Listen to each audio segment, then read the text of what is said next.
Assalamualaikum warahmatullahi wabarakatuh. Alhamdulillahirrabbilalamin. Assalatu wassalamu ala asyrofil anbiya'i wal mursalin wa ala alihi wa ashabihi ajma'in. Amma ba'du. Pertama, yang paling utama, marilah kita panjatkan puja dan bersyukur atas kehadirat Allah Subhanahu wa taala yang telah memberikan kita nikmat iman, Islam, sehat serta sempat sehingga kita dapat berjumpa melalui virtual kajian kali. Salawat serta salam tak lupa kita curahkan dan haturkan kepada junjungan kita Nabi besar Nabi Muhammad Sallallahu Alaihi Wasallam yang telah mengajarkan kita menjadi pribadi yang membahagiakan, penuh dengan cinta, kasih dan sayang.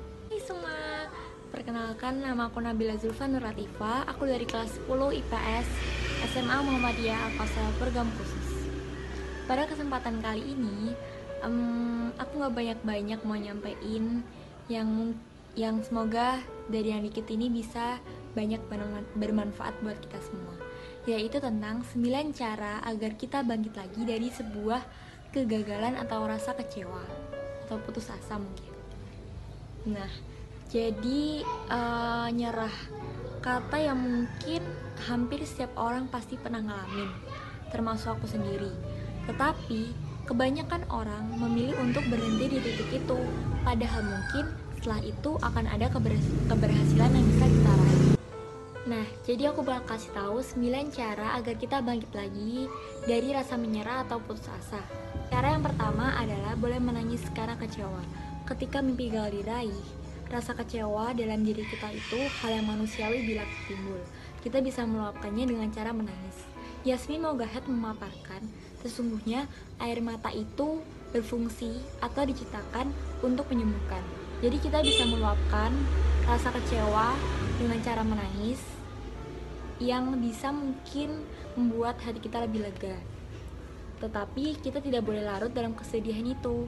Menangis karena kecewa itu boleh, tapi menyerah itu jangan. Cara kedua adalah menerima keadaan dengan sabar. Kita harus coba mengikhlaskan dan menerima semua kegagalan kita itu dengan cara lapang dada. Karena kenapa? Jika kita tidak ikhlas, maka kita akan terus dikelilingi rasa kecewa yang membuat proses kita tuh terhambat. Tetapi lain halnya kalau kita ikhlas, kita akan dipermudah untuk mencapai keinginan kita.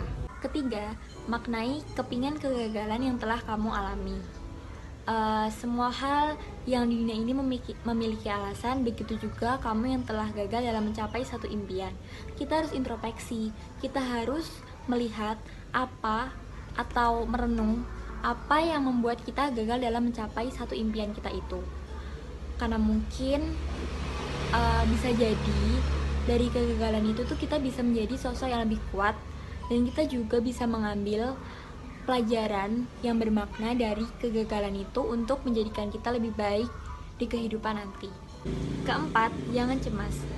Seperti yang udah aku jelasin tadi, kalau kita ikhlas dalam menghadapi suatu kegagalan, insya Allah kita akan dipermudah untuk mencapai suatu keberhasilan. Jadi kita bisa tenangkan diri sebentar, kita istirahat sejenak, terus kalau udah kita tata perjalanan kita lagi.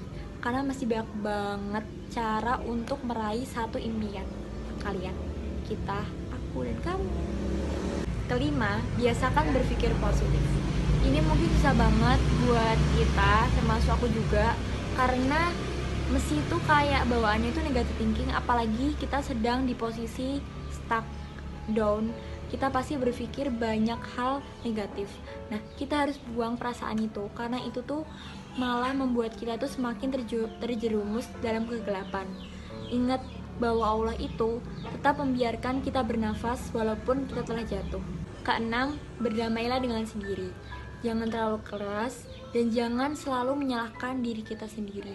Kita harus bisa ambil hikmah apa yang bisa kita dapetin dari itu, dan kita bisa membangun kerjasama dan kayak membangun kerjasama dan berdamai dengan kita sendiri untuk mewujudkan suatu impian kita itu. Yang ketujuh, pahami takdirmu. Semua hal yang kita inginin, kita harapin, kita impikan, menurut kita benar, itu belum tentu terbaik untuk kita. Jadi kita harus memahami dan yakin bahwa kita itu bisa untuk mencapai suatu impian kita. Dan jangan terlalu memaksa kalau misalnya kita harus bisa.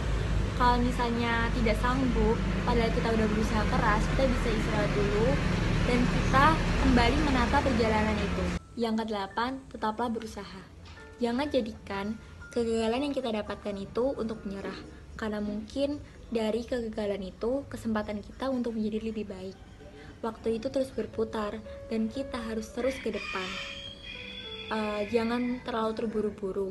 Kalau kita tidak sanggup untuk berlari, kita bisa berjalan.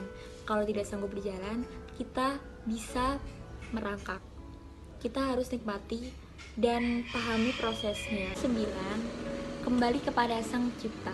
Semua hal yang kita ingin, kita harapin akan kembali kepada Sang Pencipta. Hanya Allah yang bisa mengabulkan semua itu, dan hanya Allah yang bisa menolong kita saat orang lain, bahkan diri kita sendiri, tidak bisa menolong kita. Jadi kita harus mengiringi usaha dan ikhtiar kita tuh berdoa kepada Allah, bertawakal kepada Allah. Insya Allah, jika Allah mendengar semua itu dan mengabulkan semua keinginan kita yang baik-baik. Jadi itu 9 cara agar kita bangkit lagi dari rasa putus asa atau menyerah. Gak apa-apa kok kita menangis, kita berhenti sejenak, menghela nafas, berkeluh kesah. Itu bukan pertanda kita gak bersyukur, tapi kita cuma sedang jadi manusia. Setelah itu kita harus melanjutkan kehidupan kita dan berusaha bekerja keras untuk meraih satu impian kita dan banyak impian kita yang lainnya. Ingat, dunia itu tidak bisa sesuai dengan apa yang kamu mau, tapi dengan cara menenang dunia itu bisa. Jadi itu dia yang bisa saya sampaikan.